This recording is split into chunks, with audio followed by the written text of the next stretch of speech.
Hey guys, Palsteron here, and GG has just announced a update about the 3.28 expansion timeline. Plus a little rundown on the Phrecia League. If you haven't played that, maybe this is like a good video to give you a little bit of a rundown about what I currently think about it. Also in terms of builds, what I've tested and what I'm pretty hyped for 3.28. Small tidbit, I guess, here is that there's a delve mine, but I'm not the kind of guy who's gonna dissect that for 10 minutes. There's other people to do that. I would say maybe delve rework. But anyways, regarding the announcement, it will be on the first week of March. And that is kind of confidence inducing for me because we've had this situation before where Path of Exile 2 takes up like 3 months of the 2 month cycle and then 1 month of PoE. Well, the earlier into March it is, the better, because in April we're going to have PoE 2 again. So that's at least something. The broadcast will be 8 days before. Again, as per usual. In terms of what I'm expecting, I'm not really sure. All I can say is that this heap of garbage is hopefully removed. I didn't hate it as much as other people, but at the same time, it is a weird situation because they didn't take something that needed a rework really, or at least like I don't feel like Breach was that bad. Breach was actually one of the more fleshed out ones, right? You had Breach Stones, you had a fun, inoffensive league mechanic. They just kind of took that away and replaced it with walls. And that's pretty bad because this league was forced. And you also felt this in Phrecia. Phrecia being forced Breach made it a lot less fun for me. And in general, I want to say that I hope they revert it back or make it so that the only encounter that is left is the normal Breach encounter in the map. But I'm honestly not sure. This is, I think, the first time I can think of that a rework made something worse. I've never really seen that before. Even in PoE 2, they've done a really good job, for example, with Abyss. But yeah, what an odd rework. And I really don't know where they want to cram this into the game. So now I'm a little bit afraid because I like Breach as an addition to the game, old Breach that is. So they can't really revert it because of all the new art assets and whatnot that's in the game. It would be very awkward to just revert it. So what are they going to do? Are they just going to scrap Breach? Do we now just not have old Breach anymore? No more Breach Stones?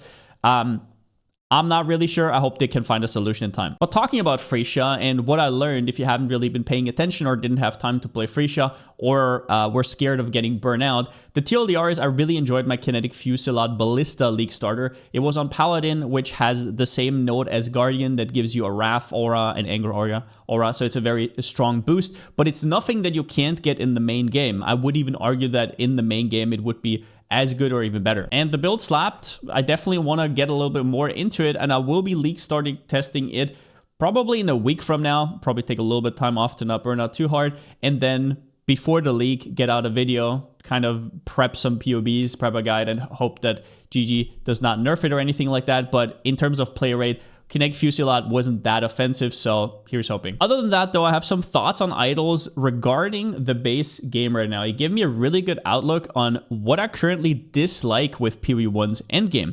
And it is a lack of endgame progression. So what I mean by that is after you've filled out all your Atlas passive points, there's not really all that much to do anymore. There's not really anything to strive for. And idols are like the very opposite end of that. It is like the crazy spectrum where, for example, this idol setup is like 500, 600 divines in terms of buying it or recombining or whatever the hell you want to do. So I think that if you took both extremes, the one where there's literally nothing after you finish the passive tree. And let's be honest, on the Atlas passive tree for most strats, you take like 40 points and that's it. If it's something specific like essences or beasts, and after that you're just filling out very shallow, annoying points, or it's already predetermined which clusters you take. Oh, you take Legion, okay, then there you go. There's not actually any agency or decision making. I do like what the Atlas passive tree does to different stages in the game, where let's say early on you go for maps and map sustain, and then later you transition into something a little more juicy and go juicier and juicier with map effect. I do like that aspect, but overall it feels a little bit shallow. And the Atlas passive tree came out in, I think, 3.17 now at this point.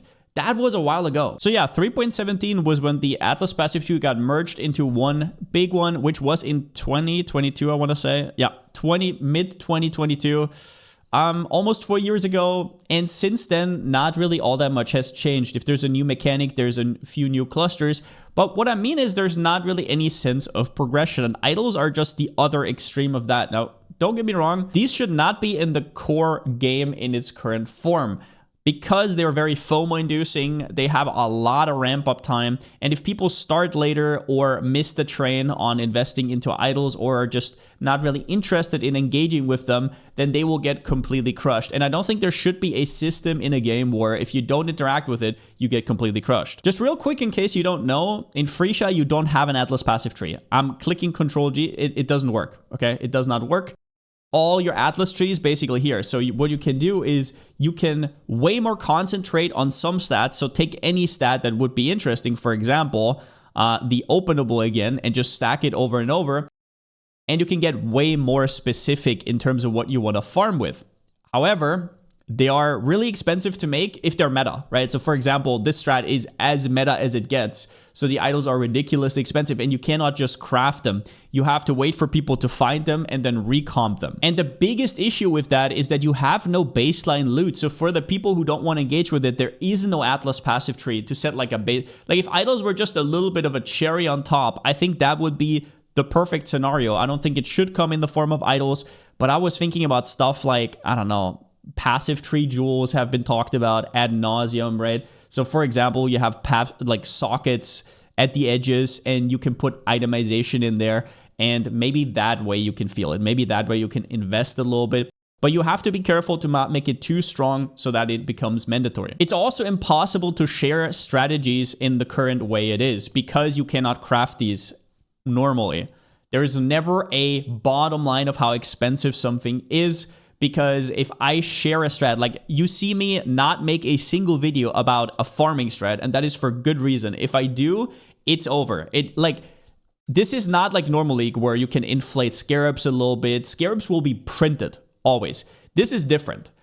If I put out a video, it will destroy that strat. It is completely useless. And even people on Reddit have felt that this league, where they put out their strat and they're like, oh, this is my cheap league. And all of a sudden the idols shoot up to like 20, 30 divs, which is nothing compared to, for example, some of these idols. So like, it gets quite ridiculous, especially in a league where not that many people want to engage with idols. They will latch onto anything they hear other people talk about. So I think that if anything, Phrecia idols should be craftable, because if they're craftable, guess what? Now you can have crafters chime in and say, oh, I'm just going to alt regal or whatever currencies they want to introduce, spam it, and maybe it has a little bit more of a fixed price no matter how popular a strat actually gets. So that would be nice. Not have the economy completely destroy everything about idols. That'd be cool. But my biggest takeaway from this, and I will always say this again and again, I would love some form of meta progression, no matter how small it is. I love the fact that idols are just there. You buy them once, and then you can run out and go if you want to with those idols. You don't have to invest big, because if I, for example, this is now a bad example, but if on a normal strongbox strat, I don't put in a discernment and I put in a containment, my per map returns have to be really good to get back the money, because those scarabs are very expensive. But I could literally just throw in 3 ambush scarabs, open my maps, just open the strongboxes real quick and portal out again. That is completely up to it, because they don't have any uses. I could be doing 100 maps per hour. I could be doing 10 juicy maps per hour. I do love that about idols, and I do hate that about scarabs, that you're often priced out of certain scarabs. The biggest offender, as always, when it comes to that is something like the Awakening Scarab, which will just get used, for example, for Harvest for the rest of eternity, or any other really expensive, like even Containment is a good example, scarabs that will just not be viable in whatever quickie strat you want to do or Alch and Go strat you want to do. So I would love for them to find a balance then, and maybe test it for Path of Exile 2, because Path of Exile 1, let's be honest, with everything I'm saying here, I'm bored or whatever, it still has the best endgame out of any RPG. Like, it's not even close. If they put in a few jewels in there, maybe they can do something. But I don't think PoE1 really needs a shakeup. It just needs a little bit of added on top. PoE2 does need a shakeup though. Its endgame is absolutely atrocious right now. I by no means hate the game as much as a lot of people do. I'm actually quite enjoying, for example, the temple building, and I am slowly warming up to a lot of the systems that they're trying to push out, and they're getting better about it. But don't mistake that. I do not like PoE2 endgame right now, and I think it is in need of a shakeup. And since next patch is going to be 0.5 and there will be an endgame rework, maybe some form of idols, which are very extreme, could be thrown in and see what happens. Kind of like throw the grenade in there, everything explodes, and see what's left. But either way, these are just some random thoughts here. I'm really excited about 3.28, and I will be back streaming the League Start testing over on twitch.tv/Palsteron as always. And yeah, Phrecia League was fun for a little bit. I don't want to overextend here because otherwise I'll get burned out.